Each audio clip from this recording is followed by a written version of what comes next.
to RPG Book Club, the podcast where we play a little bit of a video game and talk about how it makes us feel. I am Sam Allman. I'm David Bernard Hout. Oh, I guess I should go third. I'm Maddie Grace Webb, and I'm here this time. Hey. Special guest. And I am Sam, the game prof, also a special guest. Why am I also in the other recording thing? Still. I don't know. It's weird. We messed up, guys. We did. We fucked. We're sorry. We're trying to remove it. With myself. We're good. Yeah. Anyway, hi, I'm Sam, the game professor. Hi. Hi. Hi. And today we will be discussing the entirety of Disc 3. Buckle up. We're doing a whole disc. It's going to be a whole lot of covering. The final third of the game. That's right. Pretty much the whole thing is going to be talking about Knights of the Round. So... as a reminder, we played the most sellout JRPG of all time so that we can get eyes on our poll to choose our next game, which will either be Skies of Arcadia or Paper Mario. Let me see if Paper Mario has more than one vote. It didn't last I checked. So does voting end? Do we close it off next episode? Or maybe no, we usually close it off now.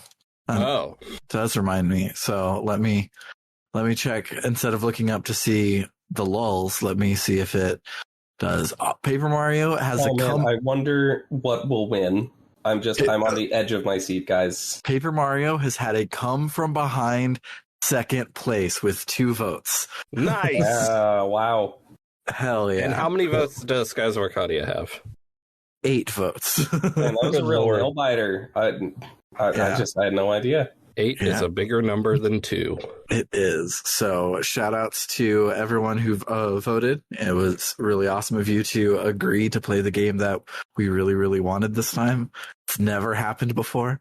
So I'm glad. Well, I think it's because I think everyone decided, sure, why not? We'll just go with what the hosts actually want, because the alternative wouldn't have been actually that funny or painful. Like, we would have had like you guys all would have had a good time playing Paper Mario, so why would they bother voting for it? It's true. It's not like they could vote for Septerracore. Exactly. If they could vote to make us play Septerracore again, I'm sure they would. They absolutely would. Those little sicko freaks. When are they going to release Octeracore, the sequel? That's right. So yeah, we'll be playing Skies of Arcadia in 2 weeks' time. So shout outs to everyone who voted. That was super awesome of you. Let's go. If you still want to head on over to www.rpgbook.club, you can still donate and get some awesome Book Club no Kaseki episodes, but the poll is now officially closed. So while everyone goes and checks out the website, how was everyone's week? Maddie, you can only talk about specifically 1 week. You have to pick which one of the weeks that you want to talk about. 1 week since so the reason why I'm here this week is because last Monday I tested positive with COVID, and who here has had COVID so far? Yes. Me. Not I. I've made it this far. Nice. Man, I made it over 3 entire years and was like, hell yeah, I'm killing it. And then I got it. I'm going to be so pissed when I finally get it, because it's inevitable. I looked back through my social life and was thinking, like, what did I do? Was I irresponsible? Was I stupid? And I mean, I like most people, I've had trouble continuing to actually be responsible and COVID safe. It's hard when no one else cares, especially not the government, right? Mm-hmm. But honestly, I didn't really do too much. So I'm pretty sure I just got it from work, which makes me extra mad because the thing that I was mad about maybe last time I was here that I was yelling about, where my job laid off the new drivers and we have to work back inside the building now. That's probably why I got COVID, because now I'm working back inside the building. Right? Yep. It sucks. Anyway, the worst part is, I gave it to like 4 other people. Oh, that sucks. No. I mean, I don't know that for sure, but I'm pretty sure I was like a super spreader. Luckily, none of the other people that got it have reported. They've all been like, oh, it's been pretty chill. Anyway, point is, I've had COVID. It sucks. And it was rough too. Like the first 48 hours or so were I think the sickest I've ever been in my life. Like, it was horrible. Holy cow. I felt like I didn't feel like I was going to die or anything. I didn't feel like it was literally like the kind of COVID where you got to go to the hospital. And I know a lot of people get that. So I was, I was still fortunate as far as COVID goes, right? But, wow, it was bad. But then after that, I very quickly bounced back and it just became like a medium cold. But then I had these symptoms that just lingered for days and days and days. And the last symptom was this really nasty, like, brain fog, where just the whole day I'm just walking around like I'm in a daze. And considering that my job is driving a motor vehicle, I'm like, well, I really hope this isn't like a long COVID thing. Like, I looked it up, and I know you should never look up sickness online, but I'm like, people have reported brain fog lasting for months. Oh, because long COVID is a thing. Long COVID and I'm like, that would ruin my life. Mm-hmm. Yeah. That could make me unable to do my job, right? Luckily, due to some law, UPS gives you 10 days off if you get maximum of 10 days off if you get COVID. So I'm using all 10 of those. Anyway, point is, as of just today, my brain fog is finally pretty much going away. So thank God, because it was going on long enough that I was starting to be like, oh God, what's going to happen, Anyway, but the good news is now I've got a few more days off work and I'm feeling quite a bit better, which is why I'm here with you all. Yay. And I didn't have time to do too much enjoyable things because I really did spend most of my time sleeping and being sick. But I did play through the entirety of Resident Evil 4, not the remake. I actually forgot they were making a remake. I didn't even know they were making a remake until I was already 5 hours into the old one. But I never actually played more than 2 chapters of it. So I played the whole thing. It's a great game. Funny. I did the exact same thing a couple weeks ago. Nice. It rules. I have some critiques of it. It goes on a bit. It's a bit long. Most of the best levels are probably the ones earlier in the game, but it's full of amazing set pieces. What a wonderful game. I mean, it's not much of a critique of a game to say it's not as good as God Hand or Metal Gear Solid 3 or Resident Evil 1, which it's not as good as any of those games. But yeah, great game. I also, literally yesterday, played through the entirety from start to finish of Super Mario Land 2 6 Golden Coins. I'm going to say it. Overrated. Oh, I've overrated it myself. Yeah, I mean, I liked but it's good. But people lose their mind about that game. Talk about how it's so good. I think its mechanics are very dull. Maybe but it's just because of how much better it is than the first Super Mario Land. It's not, though. That's the thing. It's not even. I mean, I haven't played the original in a long time, so maybe it's worse than I remembered. But I think it is. It doesn't play like a Mario game. It plays like the mini mascot platformers on the SNES that aren't Mario and don't have very interesting mechanics or physics. That's what it plays like. Anyway, it's got some great graphics, though. Great graphics and music. All kinds of cute little guys. Also, Rise of the Planet of the Apes. Even better than I remembered it. Fantastic movie. Absolutely great. It's worth watching, not just because you have to watch it in order to watch the much better Dawn of the Planet of the Apes, which is a masterpiece. I still haven't watched War for the Planet of the Apes. Me either. Me and my girlfriend are going to watch the rest of actual original first Planet of the Apes, and I need to fix that. Me and my GF are going to watch. Yeah, are in Rise and Dawn. I'm sorry, I always get them mixed up Rise because they're named first. wrong. Mm-hmm. Yeah, they're Rise named wrong. About the dawn of the Planet of the Apes, and Dawn of the Planet of the Apes is about the rise. That's what happens when you don't know if your second movie is going to get greenlit. When you make your first one, you don't think, wait a second, we got to make sure we don't name this movie a name that would be better for the sequel that doesn't exist yet. Dawn and Rise mean pretty much the same thing. Yeah, but if you watch it, you'll see. The first one is about the very, very inception of it, and the second one is about how it's actually becoming a thing now. Okay, yeah, sure. Rise implies a growth of strength and power, not just something existing, right? Mm-hmm. Yeah, that's fair. Anyway, point is, great movie. I just cannot express how good it is. And let's see what else. Also, Ryan Johnson's detective television show Poker Face. I need to see that. Fantastic. Starring Natasha Lyonne. Absolutely I'm not excellent. surprised. I'm not surprised. It's especially good if you, like me, really glommed onto a lot of the more, I don't know, a lot of the more, like, metatextual themes of Glass Onion, especially, though also Knives Out. It is so much in conversation with those two works. Like, the main theme of, I think, both movies, but especially Glass Onion, of, like, truth. It's subverting the detective idea, because, and I'm stealing this idea partially from whoever wrote an article, from Eileen Jones, who wrote an article for Jacobin magazine, but, like, he's subverting the detective form, because the detective fiction is very much a product of 19th century Enlightenment, and it's specifically like bourgeois Enlightenment, and it's very much like, no, I'm sorry, exposing discovering the truth is not how you obtain power. Like, truth does not mean power. Technocratic solutions are not how you fix society. Knowing something and becoming aware of it does not defeat your enemy. Like that's a very simplistic way of saying my point here. But Poker Face is extremely an analysis of that. It's like, yeah, it's a detective story. She solves murders. But that's a relatively minor element. And not only does it explore truth, but it also explores in many ways the efficacy of lying and untruth.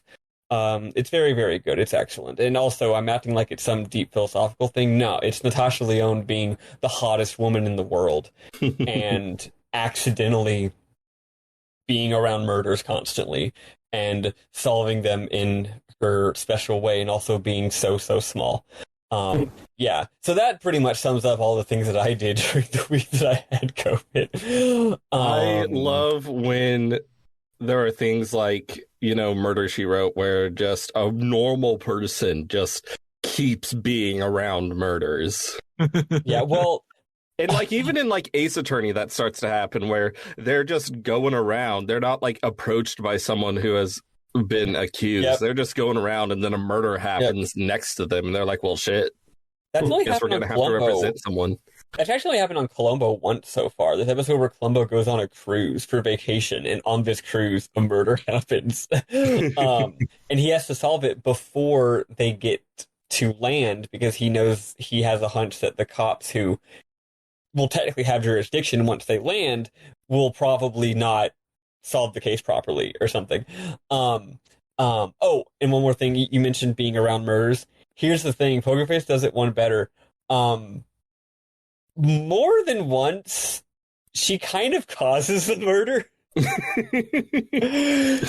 Nice. And by which I mean she interacts with either the murderer or the victim in such a way that sets off a domino effect that does in fact lead to someone getting murdered. And I'm like, that sucks so bad. Yeah, it's a great show. Anyway, yeah, so I got to catch up on a lot of fun media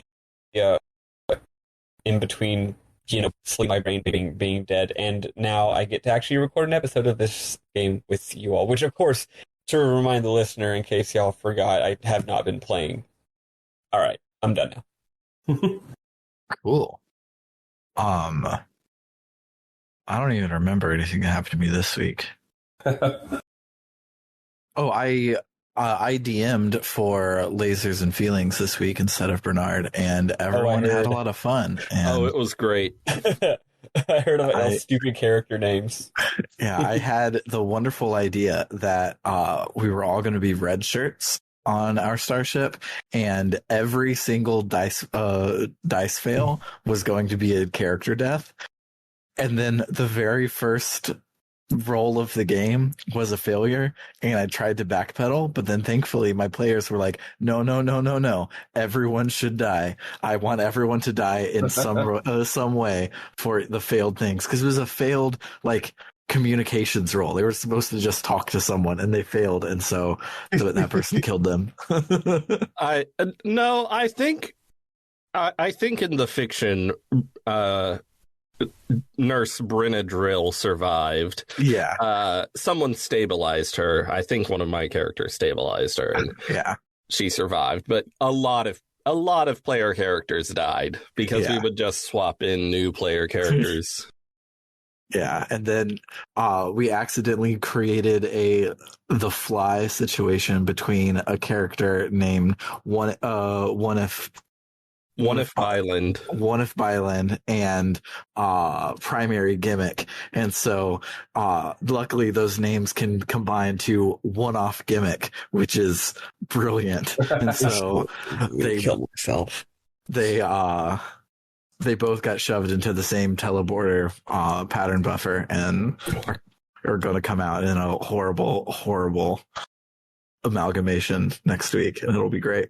Also, one of Byland was part of a duo with Toof Bicey.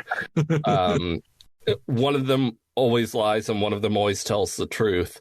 One if is the one that always lies, and he just got disappeared immediately by a transporter accident. So then I had a guy who always tells the truth, which in itself is not terribly interesting. Yeah. Oh, wait, pause. Hey, guys, guess what? This is the 25th birthday of the Japanese release, the original Japanese release of Parasite Eve. Oh, nice. Oh, Interesting. Parasite Eve, the 25th birthday. That feels weird to me because it's a Christmas game. It's 100% a Christmas game. Well, it's also a New Year's game. Yeah, why did it come out on March 28th? Who knows? Yeah. Go on. I wanted to share that because we played that game on the pod and it's great. Yeah. But yeah, Lasers and Feelings is very fun. It's a good game. It's very, very simple, and it's basically just improv with your friends and then kill 16 characters in one night. Most DMs are afraid of doing a total party kill. Well, I did 3 of them in one night. Skill issue. That's pretty much my week too. So, yeah. What about you, Negasam?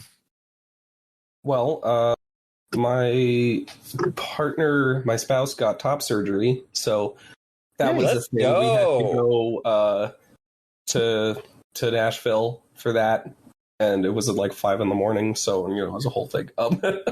So good for them. They are recovering now and doing fine. We've got some friends over to help out with that. Some friends with experience with that sort of thing. So yeah, that's happening. Meanwhile, let's see. Also, I think I talked about how I played Resident Evil 4 because that was a while ago, but I also did that. It's good. I hope that the remake gives it an ending, because the ending was very much like the kind of rushed, like, oh, okay, I guess it's done now ending that happened a lot back then. I'm playing the remake now, actually. It's also quite good so far. I have started getting back into Trails in the Sky SC. So that's exciting. Enjoying that. Obviously, it is fantastic. It's been a long time since I started playing it, but it took me no time at all to get reinvested emotionally in it because it's good. Oh gosh, what else? I thought I started playing something else, but maybe not. Okay, who can say? Yeah, who knows? Oh, I just remembered the other thing that I did, speaking of games. I started playing both Stellaris and City Skylines, so I'm officially divorced because you can't be married and play a very large number go up game like either of those. That's right. So, there you go. Did any of you guys actually play? Any of you guys actually watch John Wick 4? Not yet. I haven't seen 3 yet, actually. I need to. I do haven't that. seen 1 yet. It It made me so depressed because I'm like the hugest John Wick fan. I'm like the biggest John Wick nut. And in case you're curious, other Sam, 3, in my opinion, is actually the best one. So that's why I was extra excited for 4. I had my tickets bought and everything, and then I got COVID, and I was like, "Are you kidding me?" So I've been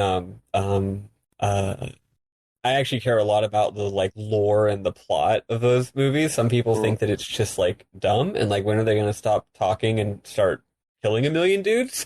But I find it all very fascinating and interesting. So I've been trying very hard to avoid spoilers, and waiting till I'm better so I can go watch the movie. And I'm glad that none of y'all have seen it because if you had, I'd be mad. Yeah, My not like that. So, like, I don't know. For me, the way that one of the most unique and interesting things about the first two movies was the way that it basically was like, hey, what if we make a movie about a hitman, but also it has like mythology, not just like lore or world details, but like it genuinely feels like mythology surrounding. No, I agree. And really the third one, in my opinion, goes from being interesting to I found it very thematically poignant and impactful, for reasons I won't go into, because I've already yammered enough. But if 4 is even more of that, John Wick 4 is 2 hours and 49 minutes long. Yup. Wow. That's really long for... And that's after editing. It was apparently closer to 4 originally. Yeah, that's really long for a movie where a guy shoots a zillion people. Like, a high-intensity movie like that usually is short, right? But I've heard it's got both an absurd amount of shooting guys and also a stupendous amount of dudes talking around about weird lore shit. So I'm like, hell yeah. My friend Noel did spoil one thing about it for me. He told me that he turns himself into Pickle Wick. I was going to make a similar thing and say that John Wick's at the end. God. Yeah. Anyway, yeah, that was the biggest tragedy of my week. When you said you were so depressed about it, I was really scared that meant you had seen it and it was bad. Yeah, same. Oh, no. I should have clarified. No, I was already sad that my work schedule would mean I couldn't see it opening night and I would have to wait like 3 days. And then when I realized I have to wait like 2 weeks to see it, I was just like, no. Because like I've been looking forward to this movie it was supposed to come out 2 years ago. Yeah. It and Matrix 4 were going to come out on the same day. Oh, gosh. Literally 2 years ago. And then, COVID happened and all that. And then had all these delays and stuff. So it's just like, goddamn. I love Keanu Reeves. I love it when he grapples a guy and then shoots other guys while grappling a guy and then shoots the guy that he grappled. I like when he says, passage. Yeah. Apparently, in addition to this being the longest movie yet, he also has like the fewest lines of dialogue yet. And I'm like, let's fucking go. That is what I'm here for. You love to see it. The fourth movie actually has the highest rating on Rotten Tomatoes of all of them. So that yeah, no, all the critics have been losing their goddamn bonkers for it. So no, I'm sure it's an absolute masterpiece of Kino. Yeah, I will try and watch all of them because they sound exactly like something I would like. But the same way that Maddie will not watch a show, I will not watch a film. I just won't do it, and I don't know why. I will watch all of One Piece. I will watch all of Bold and the fucking Beautiful. But 2 hours of my time, it's too much. I can't do it. I don't know what's wrong with me. But yeah, what I will watch is an extended FMV that is so large that it takes up most of the amount of disk space for disc 3 of Final Fantasy VII. That's right. So let's listen to some music and then talk about the plot of the game.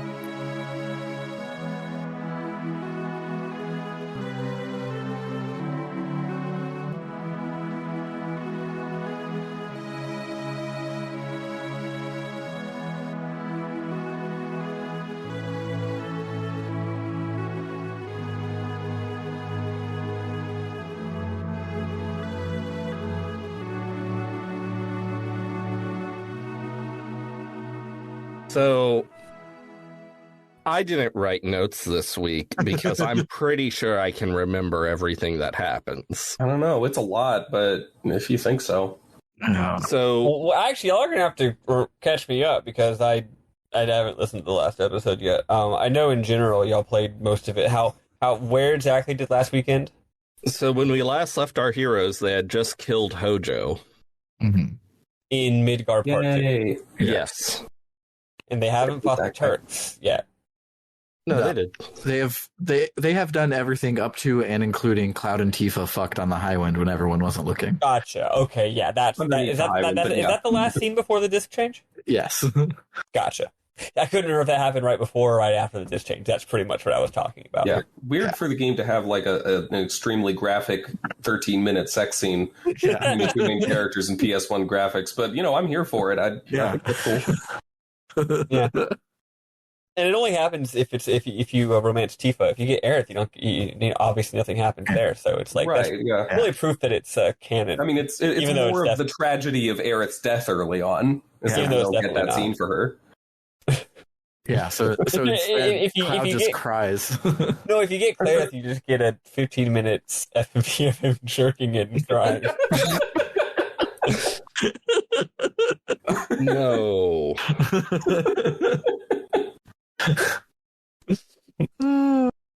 So what does actually happen in this disc, Bernard?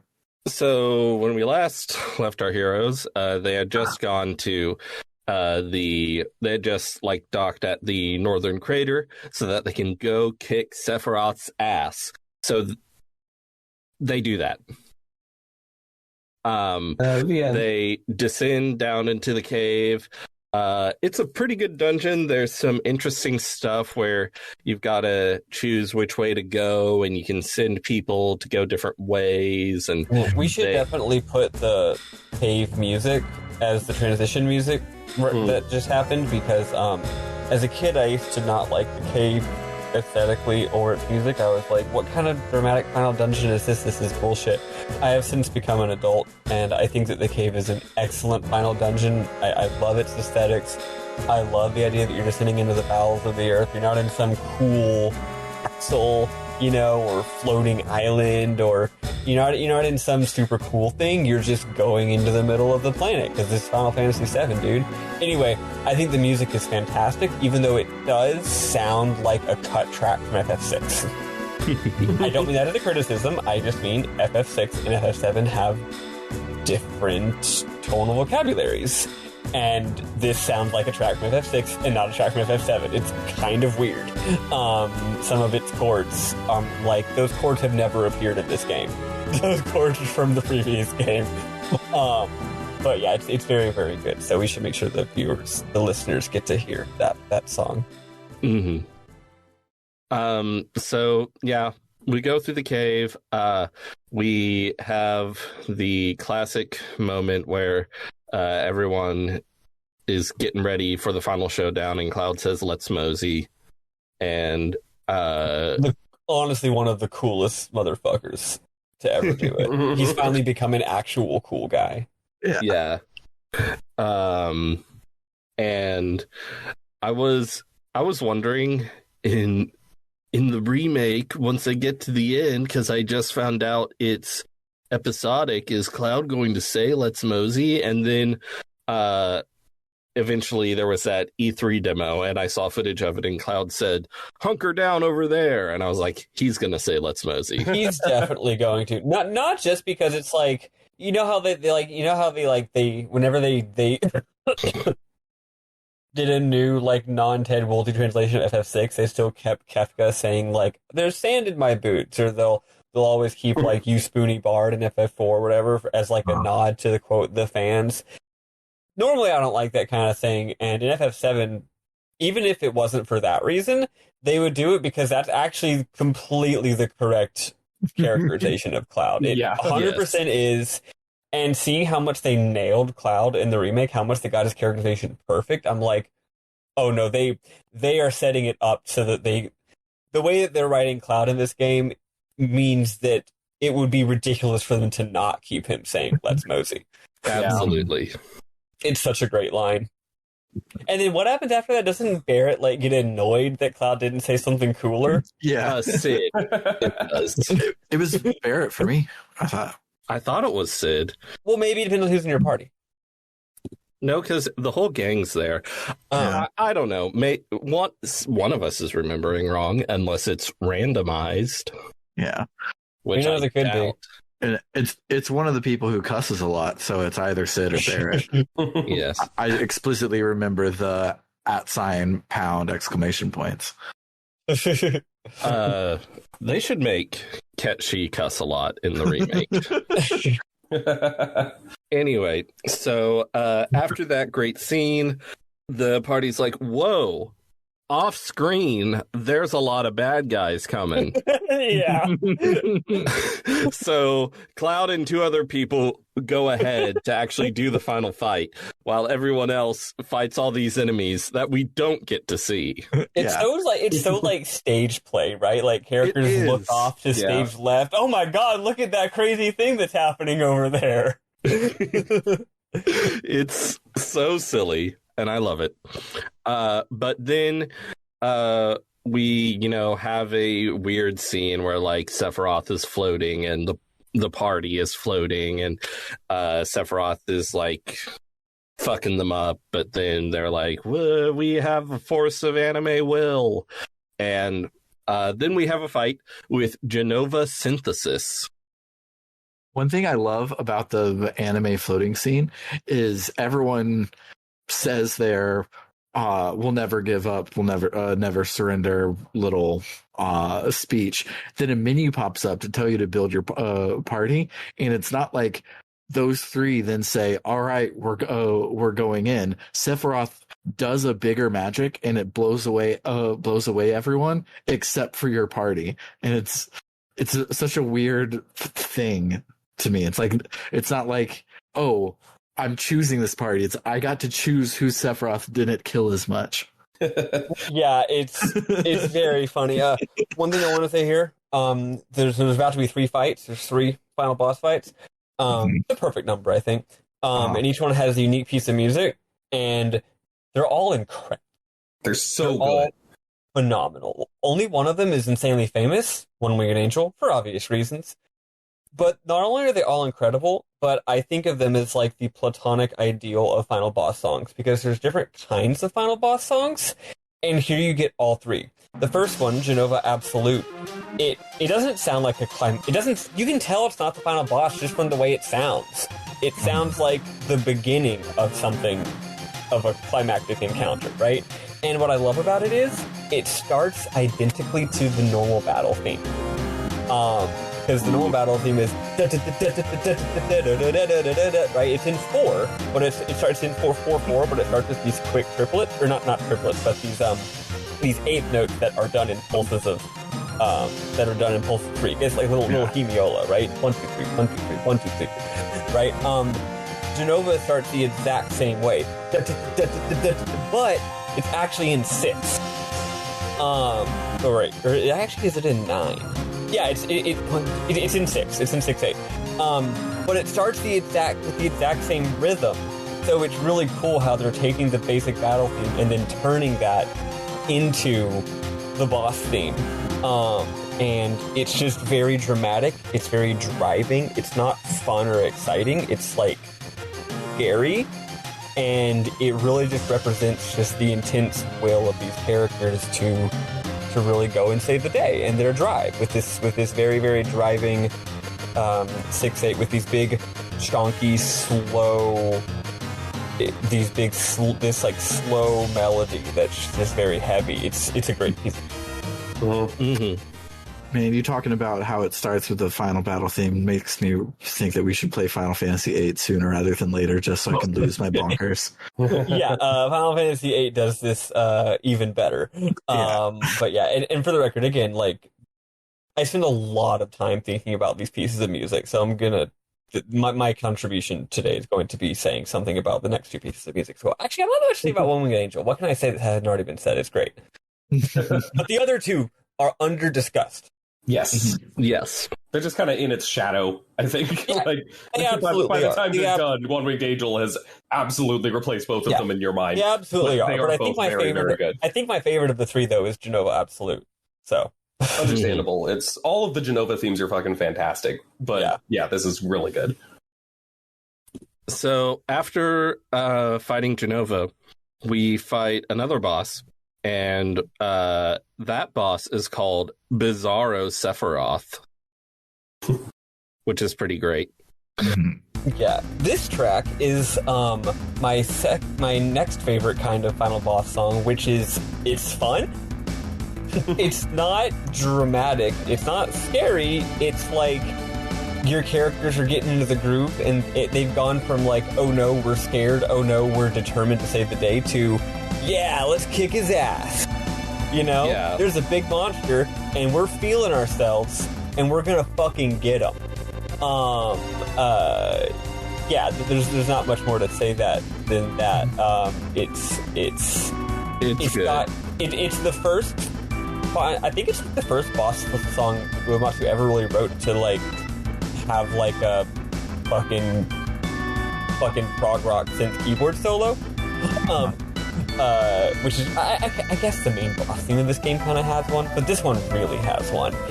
And that becomes a big Uematsu thing in later games, right? So he's just Absolutely. Like, yeah, no, this is just a goofy prog rock song, and it's super fun. So you've got your dramatic, sort of narratively charged final boss song. You've got your fun, let's all have a good time kicking the boss's ass boss song, and then we have One Winged Angel.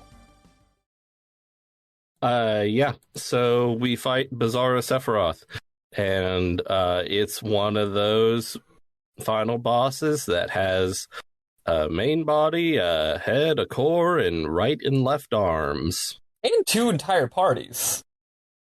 Yeah, so I was looking at this, and it says a number of conditions determine if the battle is multi-party. If a second or third party are used... It's blah, conditional? blah, blah. And I was like, what?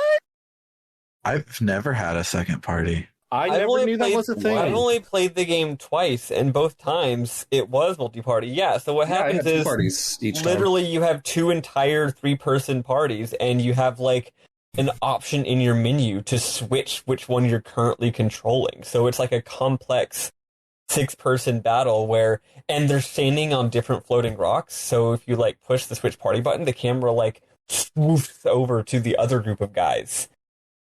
That's so cool and multiple weird. parties and multiple parts. Honestly, the battle is a confusing mess. Yeah, pretty much.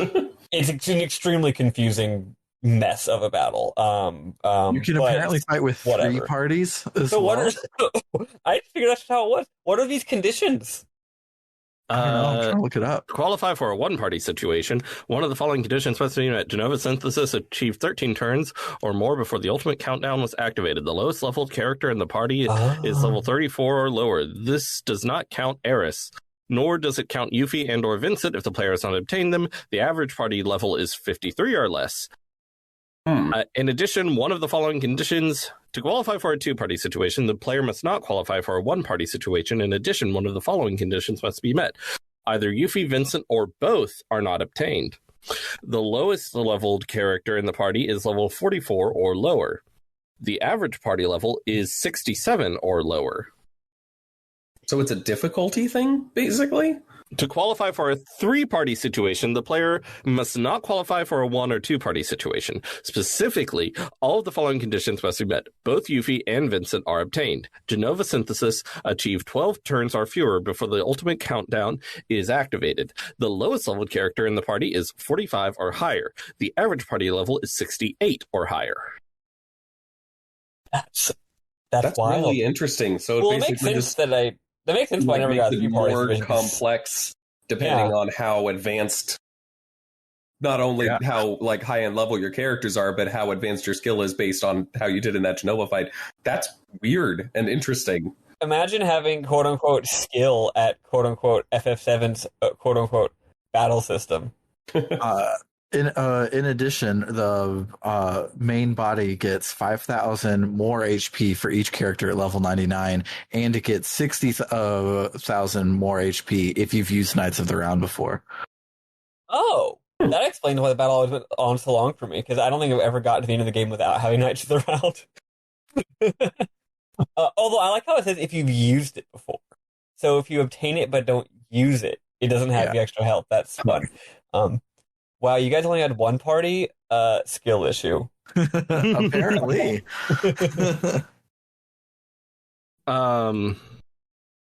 So, some way or another, we beat Bizarro Sephiroth, and then the screen goes black, and you hear the beginning of that song.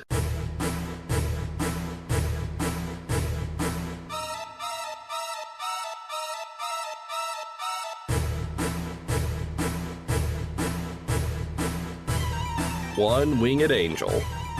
What a banger. Much like Final Fantasy VII in general, this song is often maligned as being kind of overrated. Oh, it was. It's not overrated. Like, it could be argued that there are better boss themes in Final Fantasy, but that does not matter. Yeah. This one fucking owns. It's extremely good. If it's overrated, the only reason I would say it's overrated is because it is literally overrated by Nobuo Uematsu himself, who says it's the favorite thing he's ever written, and it's not the best thing he's ever written. Final Fantasy VIII's boss battle theme is better. It is so hilarious that Uematsu has said that it's his favorite. It makes sense. It's the most, like, corny, prog rock, cheesy schlock horror movie bullshit he's ever made, and he's a cheesy, corny guy. I mean, let's be real. Cheesier and cornier than Eternity from Blue Dragon? That's true. It's not cornier. Well, he probably said that in Eternity before Blue Dragon had been made. And to be clear, when I say cheesy, corny, I don't mean it as a criticism. The song works. Yes, right. It does. It's also... I don't know if it was the first game to do this, but it was nonetheless very surprising for this song to include actual recorded vocals as well on a PS1 game with software instruments. Yeah, it pushed it forward, and that's something that Uematsu always loves doing. Like, the opera in 6 was, if I'm not mistaken, the first time that a video game, or at least a console game, had, like, attempted to emulate the sound of a voice. And then, of course, in the next game, he's like, well, now we're just going to put voices in.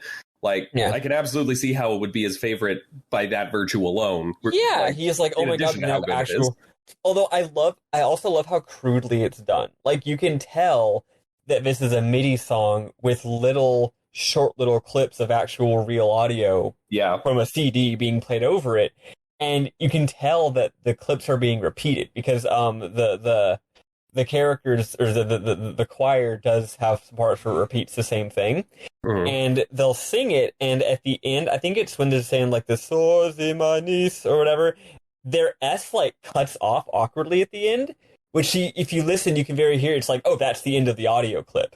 Like, they don't dismount their consonants all the way. Mm-hmm. Presumably because they were trying to cram this onto a CD, and use as little audio as little real audio as possible for space reasons. So you can hear these repeated clips, again, cutting in and out kind of awkwardly if you're listening clearly. Like, you know, they don't come in and out organically like an actual choir would. It's very funny how cornily it's done. Also, the song is through composed. That's a really big deal. It's through composed and is like, the loop is many minutes long. Oh yeah, it's like every section of it is iconic, and it's got, like, I mean, I could count them in my head right now if I wanted to. It's got, like, at least 7 or 8 distinct segments. Mm-hmm. Mm-hmm. It's a great piece of music. And of course, we can't neglect to say that this is the boss battle against Safer Sephiroth. Uh-huh. Which is weird because he's pretty dangerous. Yeah. And he has an attack where he destroys every planet in the Earth-human solar system, including Pluto. Which is definitely where we're all located in this game. Yes, we are on human, real Earth. Then it's just like, well, that did 2,000 damage to you. The destruction of the whole goddamn solar system. That's the attack that leaves the party with 1 hit point, right? Oh, I don't remember. I forgot that. I made up 2,000. I don't remember. Oh, I know. I was just adding on to that. Fun fact. One more thing about the music. First time I ever played this game was the PC version, which didn't have the vocals. What? Yep. The original PC version did not have the vocals? The original PC version is very weird in a lot of ways, because it's a PC port of a PlayStation game. Not exactly super similar hardware there. Nowadays consoles are just computers, so it's not as hard to do that kind of thing. The PC version is really, really weird for a million different reasons, and if I been with you guys throughout this whole game, I would have been peppering y'all with all sorts of fun little facts. But a big part of it's the audio, because guess what? Different computers have different MIDI capabilities back in the day. Like literally, like what version of like MIDI I don't really know how MIDI works on computers, honestly, or so I can't really speak to it. But whatever kind of audio synth a computer just has built into its OS or whatever is going to change how the music sounds. Yeah. And one thing though, it also just didn't include the vocals, and luckily the song is still really good even without the vocals. It's got some really nice little melodic lines that are underneath the vocals that you wouldn't normally be aware of. And that was for me. That was the original song. I just screamed because I'm listening to it now. Isn't it weird? It's so wrong. Yeah. Oh yeah. The percussion is so weird. The main boss battle, the main boss song, "Those Who Fight Further" of this game is also quite different. Again, not sure if it was my computer or if it was just that the song itself is different, but it didn't have the main electric, the lead guitar line. It didn't have. So it's got the bass. It's mostly just like bass and drums and chunky, like other. I forget what sounds what all instruments are in that song, but it didn't have the main. Oh no, sorry, no, it didn't have the main synth, the prog synth keyboard line in the main boss battle song either. So, fun fact about me: the first time I ever played this game, this is the version that I heard. The top comment on this upload of the PC soundtrack is just timestamps. The second top comment is, imagine my surprise when I learned almost a decade later that One Winged Angel had vocals. Yeah. There's also multiple vocals. The original vocals, if I'm not wrong, there's some kind of either totally made up bullshit just that sounds vaguely Latin, or it is actually Latin, but like from someone who doesn't really know Latin, so it's just sort of gibberish Latin. But then the really famous fully orchestral version they released a bit later, actually they changed some of the lyrics to Japanese, if I recall. Whoa. Wild. Oh, I don't know anything about that. Yeah, so that's fun weird fact as well. So in similar, make it harder for if you've done the things, which like shout outs to this game for doing that. Literally no other RPG does. So you go and you do the hardest side quests, and you get all the ultimate weapons and the ultimate summons, and then you beat the boss in one hit, and it sucks. So shout outs to this game for actually making it harder. But if you use Knights of the Round, Safer Sephiroth receives an extra 80,000 maximum HP. But, and this one I think is wild, every time Bizarro Sephiroth's head was killed in the previous fight, Safer Sephiroth's max HP is reduced by 100, up to a maximum reduction of 24,900 HP. So if you just sat there and killed the head 249 times, you can take off a serious chunk of this boss's health. Weird. That seems more trouble than it's worth. Yeah, I don't think that's gonna be a speedrun strat.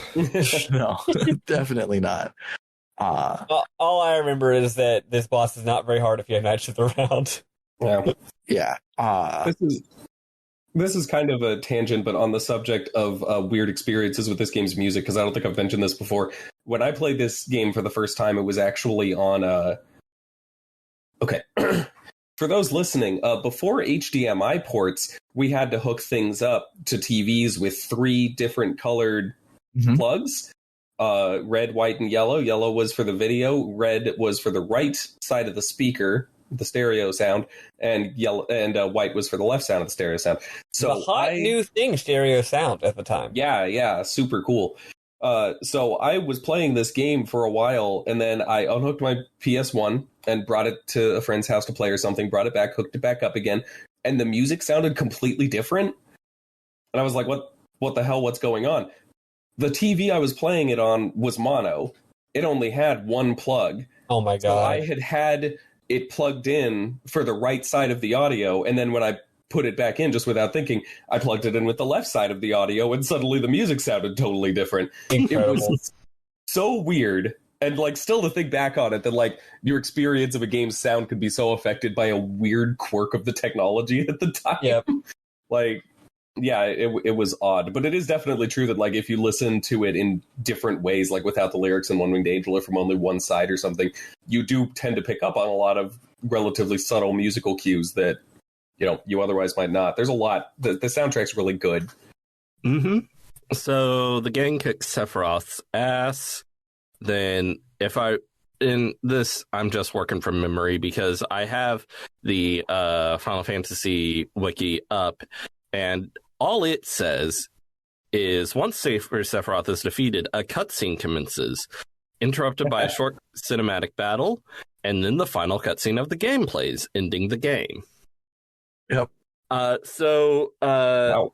The like crater is collapsing and stuff, and they're like, "Let's get out of here." And Cloud's like, "No, I can feel it. Sephiroth is still here." And then you have a one-on-one fight with Sephiroth. He's in his human form, except he's not wearing a shirt.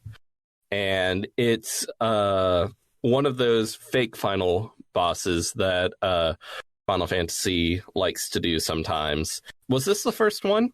I think so. FF4 does not have it. FF6 does not have it. Previous games do not have it. I have not beaten 5, but I would guess does not have it. So yeah, first FF game to do this, and also Off the Dome, the first JRPG I can think of that has this, though of course it doesn't necessarily mean that it's first. So basically you just have the menu and you pick Limit Break and you do Omni Slash, and it's a cool cutscene, and Cloud slashes up Sephiroth good. And then, and this is all happening in an abstract no space, and I forget how Cloud gets there. But then Cloud, I think it's all happening in his mind. Probably. I always interpreted it that way as a kid, and to this day, I guess as well. So then Cloud sees a hand reaching down towards him, and it's clearly Aerith's hand. We know this for some reason, but then it turns out to be Tifa's hand, and he grabs it, and she helps him get back up on the ledge, and the crater is collapsing, and they're like, "Oh no, we got to get out of here." So they get out of there, and they're on the Highwind, and they see Meteor falling over Midgar, and it's like, "Oh shit, Meteor, we don't like that." And Meteor's getting real close, and there's like cyclones coming off it, ripping up Midgar. It's real bad. But then a sheet of white magic energy slides under Meteor, but it's not working. Meteor is every time they call Holy. Meteor is like piercing through Holy, but then the life stream like comes up and like starts flowing into Holy, and we see Aerith for a brief moment, and then the credits roll in a way that perfectly echoes the beginning of the game with her face appearing. Mm-hmm. And doesn't her little her little theme plays there for a second? Probably. As a resident music person, I should mention that the music in this cutscene is terrible. Yeah, it's not the best music in the game. Uematsu had definitely not figured out how to make like cinematic music that follows like the cues of a movie scene yet, because that's not really a thing in any game until now because of the technology. So the idea of the music having to like a film score, like actually programmatically matching what's happening on screen. I guess this is kind of really one of his first shots at it, and it fucking blows. I'm sorry, Nobu, but this song sucks. There is the brief moment where the hand is reaching out of the live stream to Cloud, and a few notes of Aerith's theme play before he grabs the hand, and it turns out to be Tifa. And I do absolutely love that moment. Yeah. Well, there's some good stuff in it, but it's got a lot of just like bombastic nonsense. Right. Yeah. And in Uematsu's defense, I think, if I recall correctly, by the time we got to Final Fantasy IX, he was a lot better at that sort of thing. Yeah. 9 which is good because 9 has very well. lot of cutscenes. Yeah. But anyway, credits roll. We're like, wait, what? What happened? Is there gonna be a ton of media to explore what happens after this? But then after the credits finish, we see 500 years later, and we see Nanaki, old Red 13, running through a sandy area, and there are 2 cubs with him. Not sure where they came from, because I'm pretty sure he was the last of his kind. Yeah, but they also wanted him to mate with Aerith, so he probably had a human wife. I guess. But anyway, he runs up. Country red lions make do. That's all I'm saying. Life finds a way. It That's does. Right. So Red 13 runs up onto a cliff, and we see him looking out over the ruins of Midgar, now overgrown with vegetation. And it's cool. The end. The end. Yeah, the end. And then we get the credit music, which is much, much better than the ending cutscene music. Very nice piece of music, including the first ever appearance of the modified B part for the classic Final Fantasy prologue song. The prologue, the do do do do do do do do. It's got a different B part here. It's instead of going bum bum bum bum bum bum da da da da da da da da da da da bum bum ba da da da da da da da, which is, it's fine, but it's a little boring.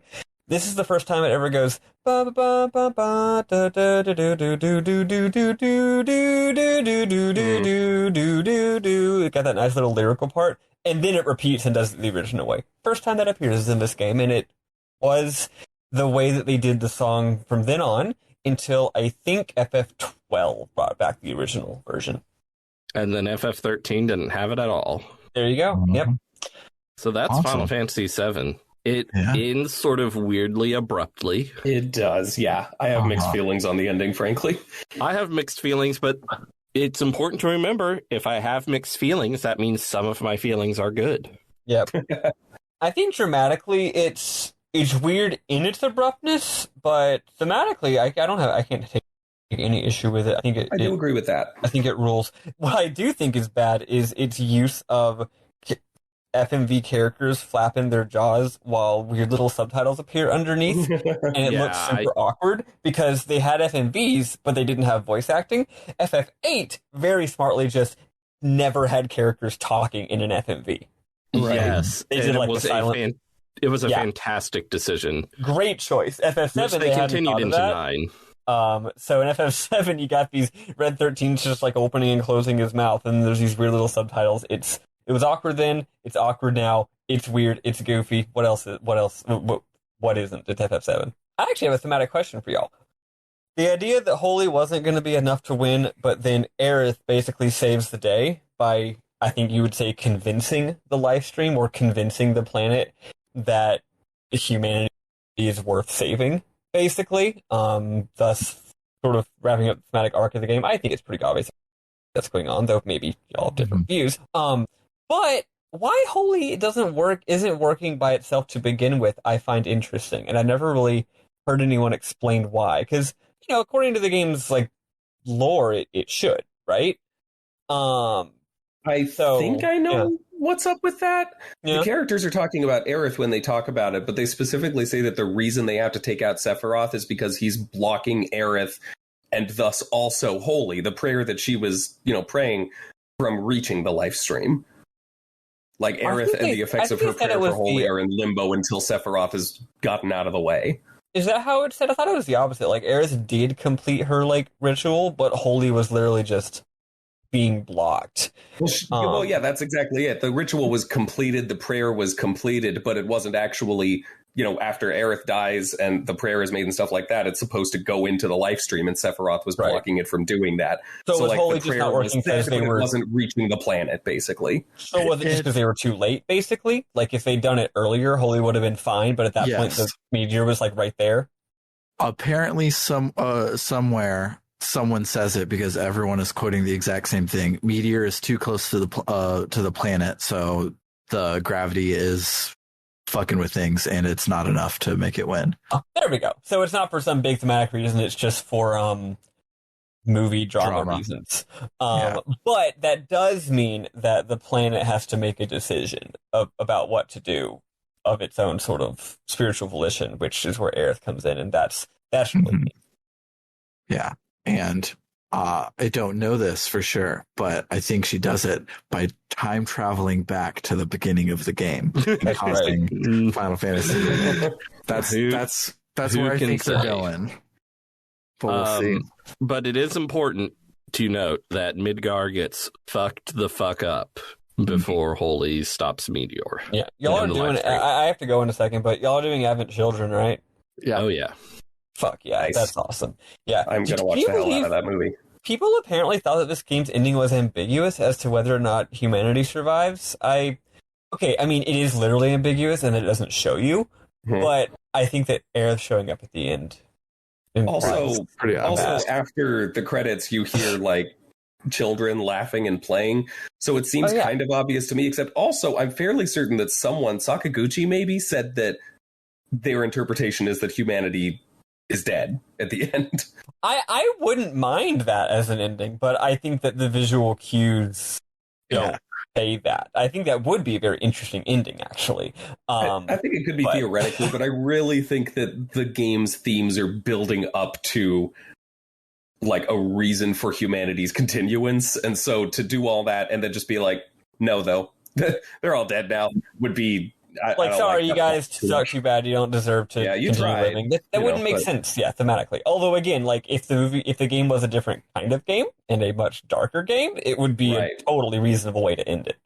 Yeah, and it would be very weird for like the dramatic eruption of the live stream, and then we see Aerith smiling, and it's like that is how we show that it didn't work. Yeah. That doesn't make sense to me. Like Aerith smiled and was like, cool, fuck all of you guys. Yeah, well, the idea is that it doesn't work. The idea is that the live stream, I always thought the idea was that the live stream itself, it's not Meteor that kills all of humanity, because Meteor is a literal meteor. It's going to blow up the planet or not. I think it's that the live stream stops Meteor and also literally murders all of the humans, because the live stream, it purges itself of humanity, which again, that's not what happens, but that would be one way to go. Yeah. And also, even in that case, it seems weird to end on Aerith smiling and then be like, exactly. Anyway. Now, the game still doesn't. Yeah, I mean, Aerith is an avatar of grace, and an important part of grace is that you don't have to deserve it. Like, it's not about whether humanity deserves to keep living; it's that they are given the opportunity to. And then also they all get coronavirus in the movie. Yeah. The real answer is that Holy only has a base spell power of 340, and Meteor has a base spell power of 800. So that's right. And the reason why Aerith smiling would actually ironically kill all of humanity is because she accidentally caused a buffer overflow. Yeah. She didn't mean to. It just happened that way. Yeah, she was trying to do Yuffie skip and messed up. So yeah, I'm gonna go now. I have a meeting. I wasn't expecting to be able to join y'all at all, so I don't feel too bad about having to leave. Glad you could make it. Thank y'all for having me. I'm glad I could get for like my 4th episode to actually be here for FF7. As a quick update, my extremely fucked work schedule is going to continue for the foreseeable future. Though it will at some point go back to normal, though I just have no idea of saying when. So at some point in the future, I might pop in again, and we'll get there when we get there. Yeah. Bye. Cool. Thanks for joining us. Bye. Bye. So yeah, this game's good. It's very good. It's so good. The ending like kind of sucks compared to the rest of the game, and I did not necessarily think this the last time I had played it, but playing it this time and learning to love the parts that I didn't like so much in the middle of this game, and then today when I was playing it, I was like, yeah, disc 3 kind of is a hallway and 3 boss fights, and then they roll the credits, and it's a little more than that, but it's still like, it's similar to what we were talking about with Resident Evil 4 earlier, where it just kind of ends abruptly, and you can tell that like they just were out of game, and it kind of feels like that here, which doesn't mean the game is bad, but it just, compared to the rest of it, like it's not as good. Yeah, it's a really common, or actually I think it's becoming less common, but at the time and for a long time, and even up until recently, and sometimes even still now, it was a common problem. Like you could almost feel the directors or someone higher up in development saying like, hey, the cutscenes are going to move us into more gameplay, more content, but the last one doesn't do that. So like slap something together. Just, this is just the end of it. The game's done. Throw something in. Like it happens, or happened especially a lot. And this is, this is definitely an example of like, I don't mind the ambiguity or even the abruptness on some level, but I think it pretty definitely would have benefited from having a bit more time and effort to flesh out what's going on. Yeah. The end result is bold, and I gotta appreciate something being bold. Yeah.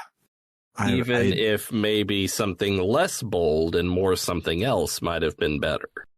Yeah, I think if we didn't have, after the credits, 500 years later, Nanaki and two pups running through a canyon, and instead you had like the team looking out over a destroyed Midgar or something, it wouldn't just be so weird, but it just kind of is like, oh, this big thing happens, and then you see Aerith, and then you have Desolation 500 years later, and that's just the question mark it ends on. Well, I mean, the thing is, I guess it is showing Desolation, but also the planet reclaiming Midgar is a good thing. Yeah. Just the fact that it might also mean that all of humanity is dead makes it a little weird. But I feel like, I don't know. It's cool though. Mm-hmm. IMO. For me, for a game, for a story to have an ambiguous ending and that to be an actual good thing, it needs to be thought-provoking, not just as a general buzzword, but like specifically, the ambiguity has to prompt a person who just finished the story to think about what the story, to think about what that ending means in a way that directs them toward what this story as a whole means. And for this one, I think that it did, because the game has been building up these concepts of like, what does it mean to be a person, to be your own person? Like, what is it that makes you and the people around you and humanity in general innately valuable? And like, there's a whole sequence before they go down into the crater of everyone talking about their motivations and finding specifically personal reasons why they want to do what they're doing here. Not just like, oh, well, we need to do this or whatever. Like, they could have just been like, hey, the planet's important, we have to save it. But no, each of them comes up with a very specific reason why they want to protect or help something or someone in particular that matters to them and to the concept of their identity that the game's explored up to that point. And so it really feels to me like the game, like the ambiguity here, is specifically making the player ask, okay, so is humanity safe? And if so, why? And you have to go back and think about what these characters have said about who they are and why they fight and the reasons why humanity exists and should exist beyond the simple idea that you should prevent loss of life. So like, I think it works on that front, even if it's kind of clumsy in some ways. Yeah. And I think being more fair to it, in the same way that like the Mass Effect 3 ending is abrupt and weird if you count the ending as everything after all of the like last cutscene, like after Shepard gets hit by the laser. But if you count the ending everything after you land in London, the ending's amazing, and you get all of the checking in on people and all of that stuff. The shit in London rules. Yeah, so if you count London as the ending of the game, then it's not an abrupt ending. It just has a weird artsy ending. And similar here, it's harder here because the part where I would want to count it from the ending happens at the end of disc 2. But if you count it from the crater is open and we have all of these conversations with the characters and they all say, I gotta go. Sorry, I can't stay here. There's something more important. And then they all come back anyways. And then you go and you do the final boss. That ending is a lot better. But there's a disc change that happens in the middle of that makes it harder to remember that that's what just happened. And I think that was what had happened to me today. Is I just picked up from the disc change and nothing happened, and then the cutscene. But yeah.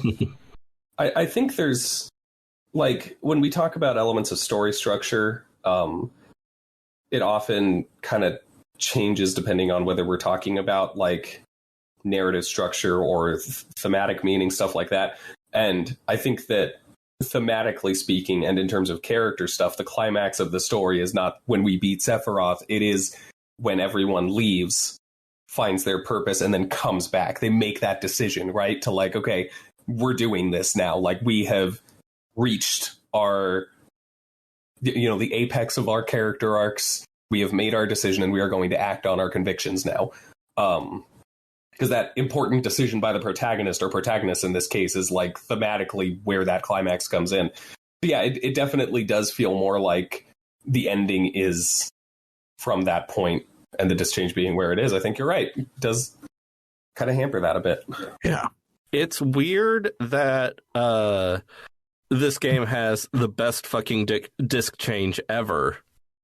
Also this dick change, yes. The best fucking disc change ever, but also this one. Yeah. But also, we are in a post-Soprano society now. I back in the day, The Sopranos, but I know it was divisive. Yeah, the ending. I wasn't necessarily talking about the ending. I was talking about Prestige TV, and prior to Prestige TV, your season finale was a cliffhanger, and the season premiere was the resolution to that cliffhanger, which makes no fucking sense to me, but also could be why you have the beginning of because technically this kind of happens with Aerith's disc. God damn it, Bernard! I got me saying dick change. I'm sorry. Aerith's dick change doesn't happen right when Aerith goes. It happens when Cloud is has his little talk after. And could you imagine if it showed Sephiroth falling down and then switched to disc 2? Oh god, the worst. It's very important that we don't change the dick until after Cloud has his little scene. Yeah, but the placement of it is not like Final Fantasy VIII. Squall dies, and that's the end of disc 1, and then you put in disc 2, and he's okay. Actually, that's very much more future and different than how this one is, and so it just the disc change wasn't a chapter change for Final Fantasy 3. Why did I call it 3? Final Fantasy 7, as it was starting with 8, continuing into 9. Yeah. Mm-hmm. And it is worth noting, I feel, because we're talking a lot about how disc 3 is a weird missed opportunity, and that's not wrong, but there is a lot of content on disc 3 one way or another, because it has pretty much the entire world open to you. You can do pretty much everyone's ultimate weapon quests. There are super hard weapon boss battles, harder than the final boss battles that you can do. There's a lot still that you can do, and some even that contributes to the story in interesting and potentially significant ways. It's just that the actual story, there's very little of it, and that, if anything, just kind of contributes to a problem that I think exists across a few Final Fantasy games, because it happened to me in 10 also, where a lot of the really cool stuff that you definitely want to try and do is only doable as of the moment between the big climactic lead up to the final encounters and the actual final encounters, which means that if you want to go around doing everything, all of that dramatic setup is pretty much wasted by the time you're actually going in to finish the game. So, like, it's definitely a mixed bag. It's not that the third disc is lacking in things to do. It's just that narratively it messes with the pacing. Yeah. Also, it's a little weird because if I recall correctly, disc 3 starts you're not on the world map. You're already in Northern Crater. Yes. You have to actually choose to go back to the world map, and you might not even realize you have that option. Especially because Sid says that he crashes it. He doesn't say that he lands it fine. If you go back to talk to him, they're like, "Oh, looks like we can still fly this thing and get out of here." But in the cutscene, he's like, "Oh no, we're going in for a rough landing," and then everybody gets down off of it, and it's like landed on a rock. It doesn't look like it's a nice landing. I don't remember that part, but I'll take your word for it. Yeah, but yeah. It's weird, but it's obviously good enough to get a follow-up movie and a follow-up game and a prequel and then a follow-up trilogy of games. So, and don't forget a few novels or short story collection and a novel. But one thing about that is, like, we talked about how the ending's ambiguous, and I think that's cool in a lot of ways. But the problem is, like, Advent Children came out in 2005. I didn't play this game until probably after that. So, like, I knew stuff happens later. Yeah. So, presumably, there are more characters left alive than Red 13. Mm-hmm. Right. Advent Children is about Red 13 having his 2 children. Yeah, yes. I think that Advent Children, definitely sexually reproducing. I mean, in all fairness, Red 13 was said to be the last of his kind by Hojo. So, like, a Hojo famed truth teller. But yeah, I think Advent Children definitely canonizes a certain ending, but also Sakaguchi wasn't involved by then. So it very much could have been like just kind of them wanting to do that. I don't know if he specifically would have done that, but it wasn't entirely his. I think that Sakaguchi's sensibilities and storytelling is a really, really big factor in Final Fantasy VII, but it's not all of it. It wasn't an auteur thing. So, yeah. Man, remember the Final Fantasy VII PS3 tech demo? Yeah. I just watched it, and it's hilarious how much better Final Fantasy VII Remake looks. Yeah. Which, I watched that so many times back then. Like, yeah, we're getting a remake. We're getting a remake. This is so cool. I'm so excited for. And then, what was it? 12 years later? It was over a decade that we finally did. Yeah. Well, it was the tech demo. It looks like was 2005. E3 technical demo for PS3 E3 2005. Yeah, it was 2015 when it came out. So it was, I think, 12 years later, the remake was actually announced. Yeah.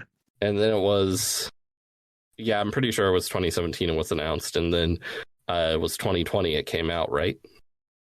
It was 2015 when it was announced. I saw it earlier. Wow! We had to wait a while. They definitely did do an announcement long before they actually started putting out info and stuff. Remember how... Wait, let me just check something. Remember how they announced The Elder Scrolls 6 in 2018? Mm-hmm. Yep. Yeah, they sure did that. We've had a long, long time since we got a cinematic trailer for Beyond Good and Evil 2. Oh, and that then doesn't a long, count. long time after that, when they made an actual longer trailer and gameplay that looked kind of bad, and then just still nothing since then. So, and as someone who absolutely loves Beyond Good and Evil, let me just say that I'm still mad. So, I say it doesn't count because I never believed it would actually happen. But I want it to. It should. I mean, it'd be cool. Joseph Gordon-Levitt came out on stage and begged people to give them free labor. Of course it was never going to come out. What if Michelle Ancel even doing anymore? He's not working there anymore because apparently he was kind of a dick. So that's unfortunate. Oh dear. Yeah. He got kind of like toxic workplace. No. Yeah. And see, admittedly, that is, if there is any reason why I wouldn't necessarily want it, it's because the last trailer looked so little like Beyond Good and Evil that then not even having the creator of the original game involved, I don't necessarily have faith, but who knows? But I vaguely recall from 2005 that the King Kong game was good. It was actually, yeah. I'd say that before that, of the time when we were getting a bunch of cheap, straight to shelves movie tie-in games, it was one of, if not the best examples of that. Mm-hmm. So, yeah, it was good. Anyway, Final Fantasy VII is good. It's really good. It's very, very good.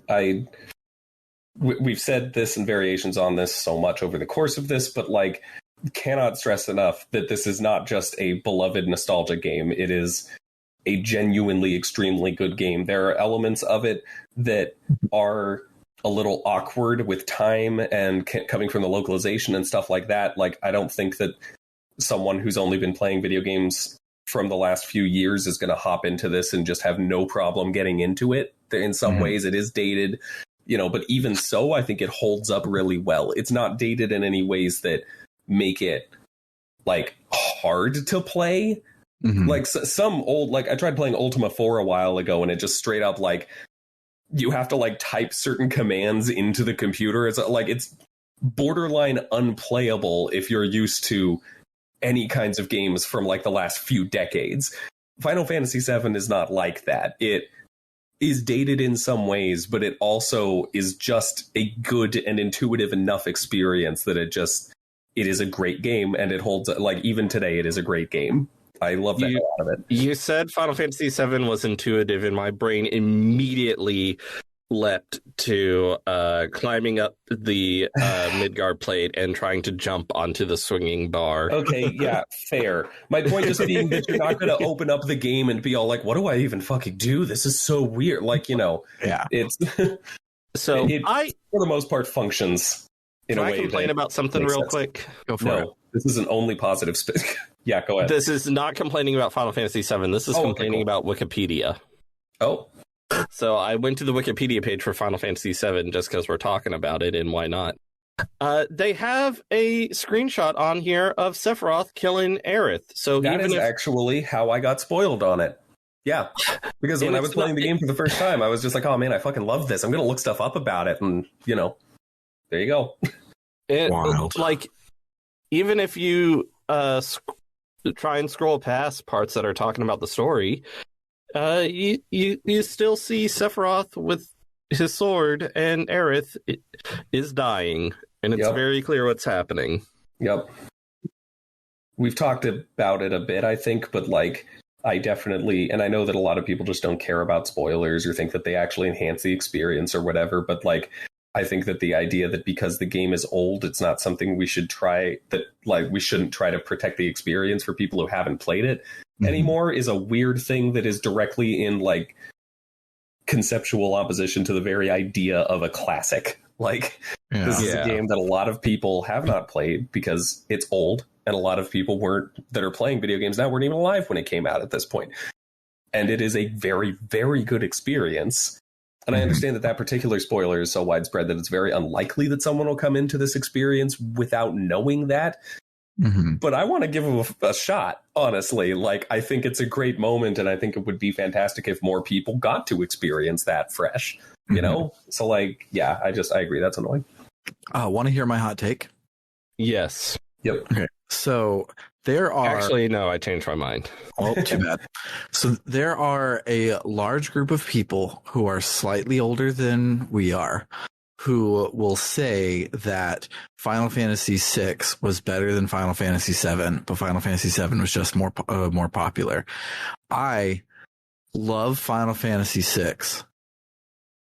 It is not even close. Yeah, so the thing is, I've gone back and played all of or part of Final Fantasy VI a few times, it's never quite as good as I remembered. Final Fantasy VII was way better than I remembered. Mm-hmm.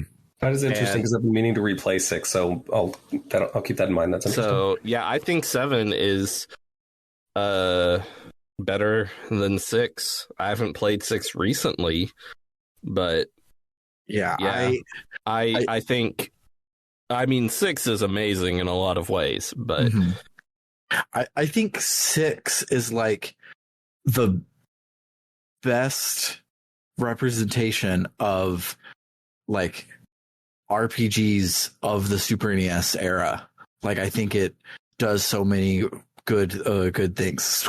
Chrono Trigger might be better. That's probably tied. Yeah, I was like, gonna say 6 is my favorite personally, but I think Chrono Trigger is kind of objectively the most impressive example. Yeah, but they're both like fantastic, but they both kind of, like, I don't really have words for it, but they do Super NES RPGs, and Super NES RPGs are not JRPGs. JRPG has very much changed from Final Fantasy VII onward, and for the most part, for the better. And like, Final Fantasy VI is really, really good at what it does, but I think it ends up being, in retrospect, kind of mid because the game gets changed so heavily with Final Fantasy VII that the average thing that you can bite into in a post Final Fantasy VII JRPG is better than 6 or equal to 6. And this is not knocking 6 down at all. I think it is the best of everything that came before it, but I think the drastic changes that JRPGs undergo because of Final Fantasy VII, I think 6 just doesn't compare. I will say I can understand on some level because 6 is incredible. It is absolutely one of my favorites. I love the hell out of it. And like you said, it is the best example of Final Fantasy in that old format before 7 brought it to a new one. And so I can understand why people would love it, and especially if there were elements of 3D Final Fantasy that they didn't like, I can see why that would stick out as the best one to them still. Yeah. And I'm interested to replay 6 with this in mind, but I agree there's just a lot more that 7 can do, not just in a technological sense, but in a narrative sense because of those technological advancements that, 6 was doing the best it could, but there are some ways in which it just isn't capable of telling a story quite as strongly. Yeah. And again, I'm not saying that 6 is like weak in any of that because I love 6, but yeah. we talked about in our Chrono Trigger episode about how fast of a clip it moves, and it gets through so much in a fairly short RPG. And I feel the exponentially more space that you get on a disc versus a Super NES cart, where you can have Cloud and Tifa have a quiet conversation about their feelings before the final thing, instead of Ted Woolsey had 16 characters in a text box to be able to characterize Shadow. So he just is like, he'd kill his own mom for a nickel, and that's it. That's all you get. And then you keep going, and moving on type thing. And I feel that change there just makes the average one where people can just talk about shit just as good or better than 6. Yeah. Which again, I don't want to be killed in the comments, unless of course those comments are on www.rpgbook.club and you donate $1 to yell at me. But I'll try and take some of that heat by saying that as much as I understand people appreciating 6 more, I do think that plus the critical reevaluation of 7, which as it is a normal and healthy thing, but as usual overcompensated significantly, revealed a lot of problems. The same thing tends to happen with old versus 2D versus 3D Legend of Zelda and such too. Like there's a lot of kind of, things were just better in this old version that I played and liked better. involved in that. And there's also a lot of weird misattribution. Like, I know people who say that they don't like the sci-fi elements of Final Fantasy, and they're so annoyed at 7 for introducing that. And I'm like, Final Fantasy 6 is a fucking steampunk game about how magic is evil. Like, yeah. You start on a robot in Final Fantasy 6. Yeah. There is just no way. Like, the aesthetics of 7 are maybe a little more sci-fi, but it is absolutely not the introduction of science fiction to, well, you go to the moon in Final Fantasy 4. That game is not sci-fi themed very much, but like, it is not like 7 just randomly introduced technology into this or whatever. Yeah. Not at all. And, you know, just there is a lot of dumb stuff in that conversation also, but yeah.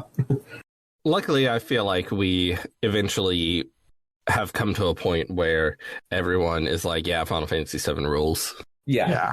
Eventually it evens out. You know, we get past the point where everyone has to be like, oh, actually, it wasn't as good as everyone thought.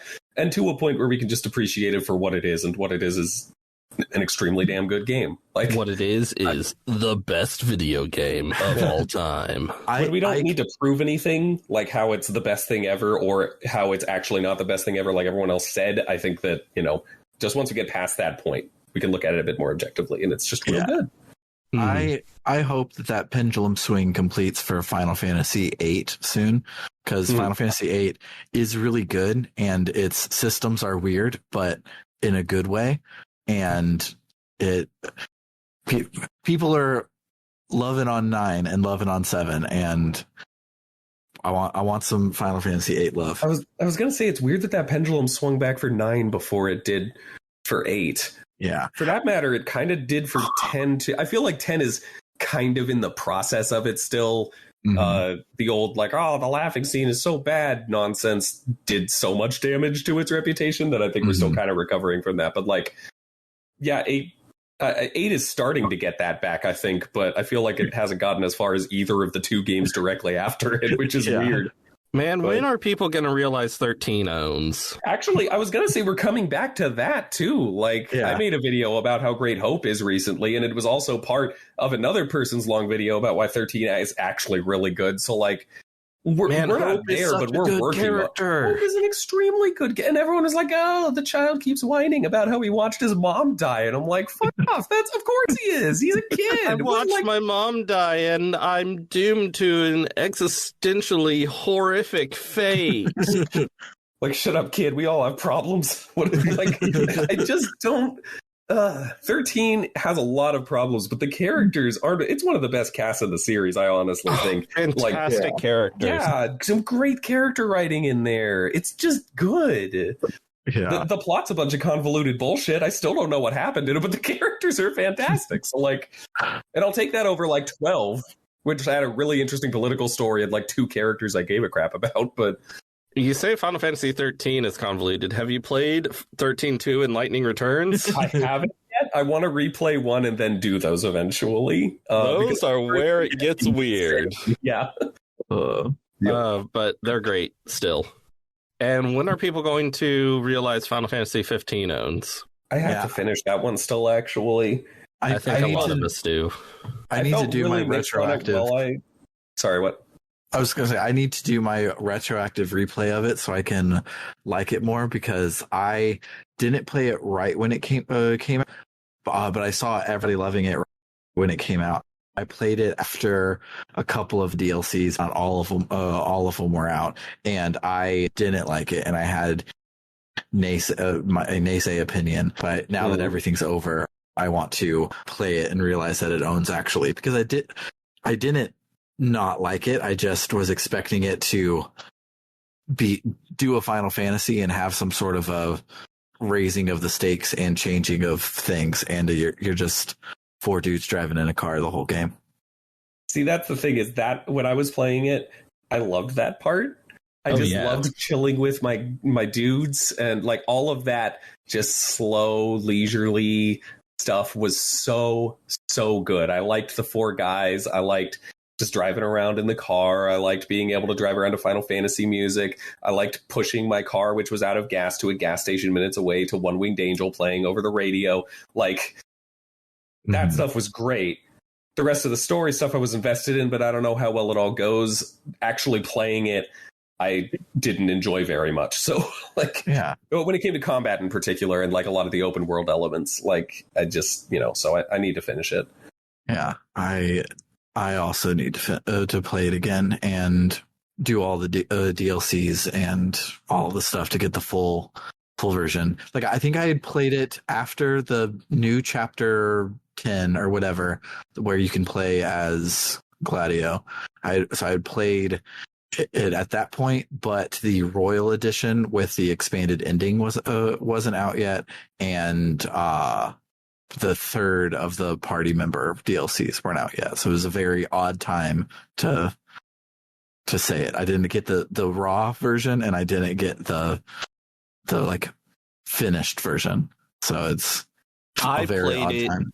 I only played it when it came out at release, before they made it good. And I loved it.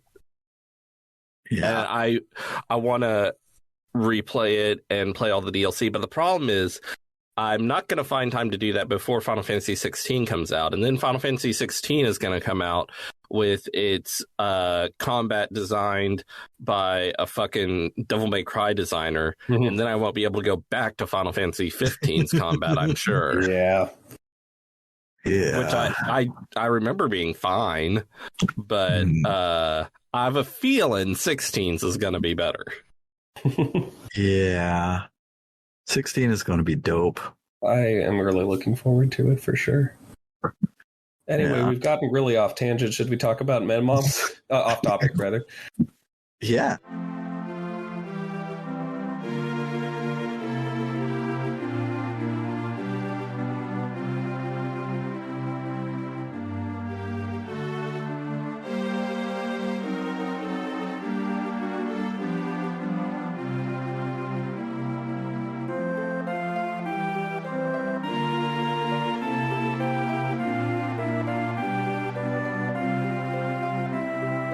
Oh, should I talk about Menmoms?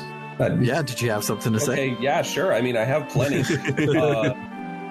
One, I think technically this might have been part of the last, I don't know, whatever. There is a conversation before... oh, no, because, yeah, okay. So there is a conversation before they actually go down to the crater, when they're on the high wind, and they're all talking about Aerith and kind of what she means, and the fact that they are fighting to there's a moment, this whole conversation is something I really love, because I feel like in a lesser game, the plot point that Aerith has not been allowed to return to the planet could have been an opportunity to turn it into a quest to get her back, right? Mm-hmm. Like, oh, she hasn't fully returned to the live stream yet, maybe we can like pluck her consciousness out of there and bring her back or whatever. But that's like, it's not even a thing. No one ever brings it, like, it's just not how this works. And the game is so much about like moving on from these kinds of things and the significance that someone has, not because they are still here, but because they were, and because the meaning that they created while they were here still has meaning now. So to make it specifically about fighting Sephiroth so that they can allow her to move on, so that they can let go of her and allow her legacy to affect them as it stands, is really cool. The whole thing about like death and the significance of who we are and how it continues afterwards is just such a... This game does it real well, I think, and this last conversation is one of my favorite bits for that. Like, the whole fight against Sephiroth is quite literally us fighting to let go of this character who traumatically died. Like, that's the goal of it. And that in doing that, that will allow, for a happier ending. And that's just great. That's amazing. I love that. I will say one thing that I was a little disappointed in: the ultimate weapons. I mean, look, you'll find me complaining all the time about like Final Fantasy X and how I had to dodge 200 lightning bolts or whatever, but like 7, I feel like one of the major ways that JRPGs do character development and storytelling through the mechanics is by tying the weapons and equipment and such that the players use to who they are in one way or another, even if it's just fighting styles or whatever, right? Like that's a really common and basic way that these games do that. So like to get Tifa's ultimate weapon, you go to a vending machine in the Midgar slums that had previously like not worked and shot a gun at you for trying to do it. And then, you know, you can go in and get it now. Like, what does that have to do with Tifa? What does that say about her as a character? Like nothing whatsoever. It is bizarre. You have to talk to some random shop owner in Rocket Town 3 times to get SIDS. Like it's in Rocket Town, but it doesn't do it. Like it doesn't relate to him in any way. I feel like there's a big missed opportunity here where we could have had little character quests or something. Maybe you get Yuffie's for finishing the, I actually forget how you get Yuffie's. So now I'm afraid to say it because maybe it is how you get Yuffie's. I don't know. Point being, like, there could have been ways to do this that gave us more to work with the characters and left us with an ultimate weapon as a symbol of their ultimate character development, or at least just added something even. But, you know, instead we mostly just kind of get, go to a random vending machine that you got shot at before. Or like, even at the very least, instead of you go to the vending machine, you go to the ruins of Seventh Heaven, or instead of talking to some random shopkeeper, you talk to Sarah. Like, that's the bare minimum you got to do is just, if you're at 80% of the game and you go to check on these people's side quests, you get a special dialogue box and an ultimate weapon for being curious. Like, even Vincent's is weird because, yeah, you go talk to Lucretia and everything, but then, like, you leave, fight 10 battles, come back even though no one told you to, and then it's just there. Yeah. It's weird.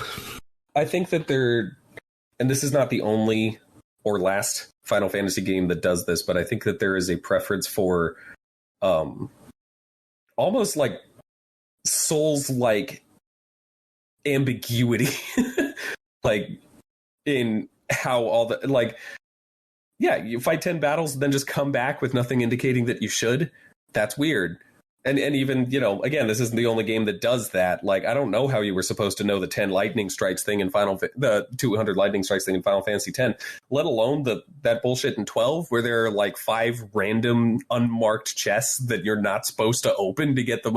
Like, there's a lot of just weird, random, how on earth would anyone ever know this intuitively stuff that tends to happen in these. And that's largely phased out by now.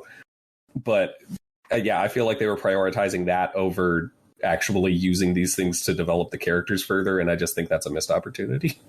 Mm-hmm. Yeah. Let's see. Another missed opportunity. You can, first, because the whole thing is actually great, you can get a flashback with more detail about Zack and Cloud.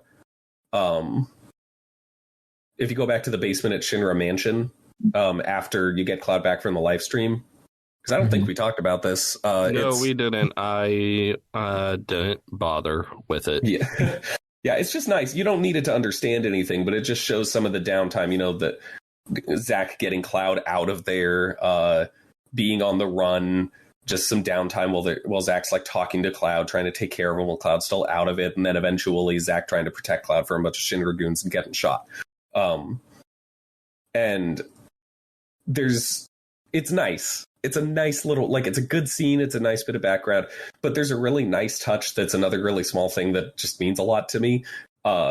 Because in this cutscene is where we get, the info that Zack really likes doing squats.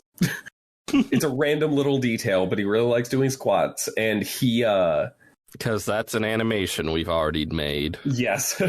And he, there's a point where they're on the back of a truck and Zack is doing squats at the back of a fucking truck. And he says something like, sometimes I get car sick or something, but I do some squats and that makes me feel better.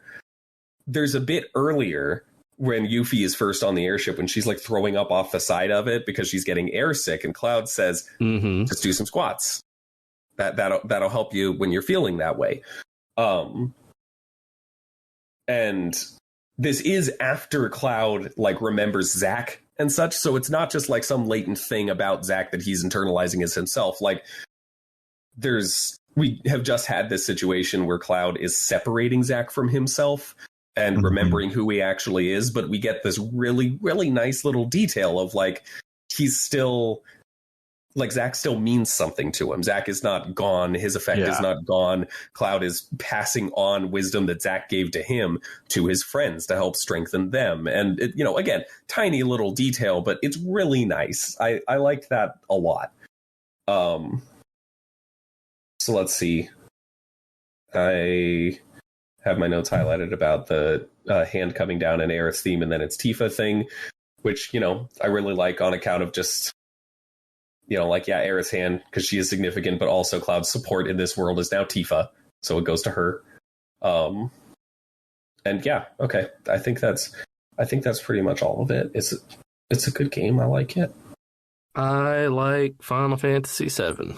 So I like Final Fantasy VII's commitment to not giving a shit about the scale and anything of its game world. In this final FMV, big dramatic thing, the camera swoops in to wherever we left Marlene. I forget where she is, but it goes to, and she's obviously in the second floor of like a normal in-shaped building, and it comes up to the window, and the window opens, and we go and we aside and we see Marlene. Then she goes to look at the window, so we cut to her looking out the window, and suddenly she's in like fucking Rapunzel's tower, just over the entire rest of the city, and like her head is like the size of the whole rest of the tower that she's in. That was definitely not a tower, and just the second floor of it in moments before. It just wildly vacillates between different extremes, and it's like, didn't you not like create this in whatever 3D program you're animating it in now? Why didn't you just move the camera? Why did you animate a new one where the scale is fucked up? Like, it's so weird and so bizarre. And I loved it. That was in a Calm, by the way. I wanted to be sure of that. But yeah, Barrett says that they moved it to Calm just to be safe. And that is, it's not a place that they were able to go in Calm. So, but yeah. I do love also the detail that Marlene recognizes Aerith in this. It's a small thing, and if I remember right, Advent Children kind of extrapolates on that in some ways, but or brings it to logical conclusions, at least. I don't think it's like specifically references it, but it's just, I don't know, it's nice. It's a nice detail. Yeah, I like it a lot. I like this game a lot. Mm-hmm. But it's good. It feels like so much more of a cohesive and thematically functional story than games had mostly been telling up to this point. Not entirely, but mostly. It really just brought things up to another level, and it's good. Yeah. Anything else anyone wants to say before we stop talking about Final Fantasy VII, except for the fact that it comes up in basically every RPG conversation ever? Well, and we're still going to talk about its sequel movie. Yeah. So that'll be fun. Mm-hmm. I will defend Advent Children's honor. That will be my role. Yeah, I'm sure it owns. I'm fully prepared to. I have never watched it. Oh my God. Okay. I think it was playing at an anime club meeting that I was at, but I was there to hit on girls and did not actually like pay attention watching it. What kind of nerd were you? The one girls instead of watching a Final Fantasy movie? Come on. Well, it was watching a Final Fantasy movie for a game I hadn't played. I famously played Final Fantasy VII for the first time in like 2016. Yeah, that's fair. Yeah. But that'll do it for the week. If you like what you heard today and you want to help us offset the cost of running the show, head on over to www.rpgbook.club, where any and all donations are put back into the show to make it better, offset hosting costs, pay for games, those sorts of things. If you donate $1 more a month, you get access to our Gadabout tier, where you can get access to the Book Club no Kiseki episodes a month before everyone else, as well as be able to vote on our polls that decide what game we play next. That we just wrapped up our poll this time, so our next game after we watch Advent Children will be Skies of Arcadia. And if you bump up your monthly contribution to $5 or more a month, you'll get our Warrior tier, which also gets your name shouted out at the end of every episode. So shout outs to Floris, to Kaledrawn, Freddie Rodriguez, Bernie L. Taylor, AA Ron 524, Anthony Lerma, Vimk, J Fro Prime, and Doho. And if you really like us and bump your monthly donation up to $20 a month, we'll not only read your name, but also read a 1 sentence shout out to whatever you want. The idea is for this to be a URL for you to self-promote or to just make me say something stupid. Our first luminary, Eliza Tantavi, wants you to check out the Tabletop RPGs for Trans Rights in Florida bundle on Itch.io. So if you go to Itch.io and search for Trans Rights, it'll probably be the top hit. That's still open for 10 more days at time of recording. So go in there and get your things. It's 505 tabletop RPG items for $5, which is pretty dope. Our other luminary, Carr, is a dentist, so his shout out is not for a Twitch stream, but for your own mouth. And he says to brush your teeth twice a day, most importantly, the time right before you go to bed. For RPG Book Club, I have been Sam Allman. I'm David Bernard Hauk. And I am Sam, the game professor. And since it's the last one, I'll just say, if you liked anything that I said this time, just head to YouTube and look up Games as Lit 101 or Games as Literature. You'll find my content there, including an 1.5-hour deep dive into Final Fantasy VII, where you can listen to me say all the things I said here, but better because I scripted it. So, yeah. Awesome. Thank you so much for joining us. We love to have you on. Yeah, I love being here. This is a fun place to be and fun people to talk to. Yeah. Shout outs to whoever made the meme about introducing your two passionate friends to talk about things. And then I responded with a joke that I would love to have Maddie and the game professor yell at each other. And then you were like, I'll do that for $1. And then you popped on and did Lunar with us. And now you're back for a second one. So shout outs to the unspoken hero of RPG Book Club for bringing us together. But yeah, that'll do it. Toodaloo, folks.